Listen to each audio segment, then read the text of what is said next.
I really get sick and tired of the mainstream media outlets. You know, the same ones that I try not to pay attention to, that I've all but tuned out just because they're just so just full of lies.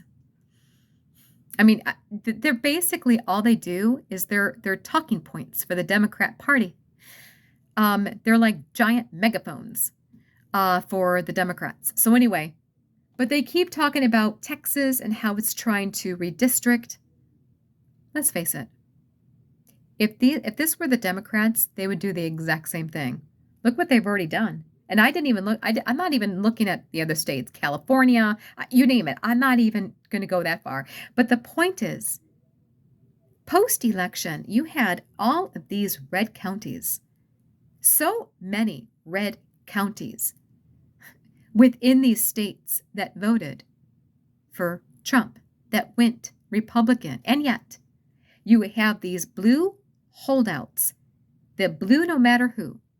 Typically the major metropolitan areas, the sanctuary cities like New York and LA, Chicago, Detroit, that tend to speak for the rest of the state. You know, in Michigan, there are a lot of Republicans in Michigan, a lot of red counties, some blue, but a whole lot of red. But yet Detroit is always blue. And that often turns the entire state blue. I just think the fact that they're redistricting, first of all, the Democrats would do the exact same thing.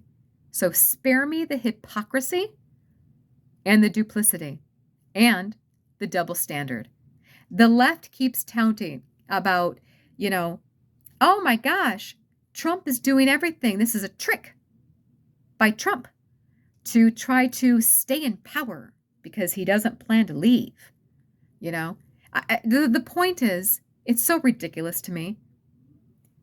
Let's redistrict and really get an adequate representation of the constituents in each district, and let's just represent everybody fairly, equally and fairly. What people don't talk about is illegal immigration. They lowball that number and underreport, basically, and say the numbers, the figures, 10 to 15 million?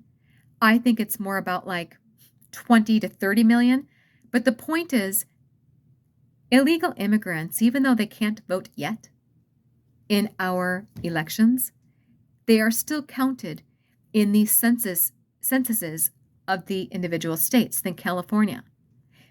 The greater the population, the more seats in Congress. The more seats in Congress, the greater power in government. So the 20 to 30 million, nobody really knows exactly how many are here. When Biden opened up our border wide, but all of those millions of illegal immigrants, they are making a difference in our districts for sure.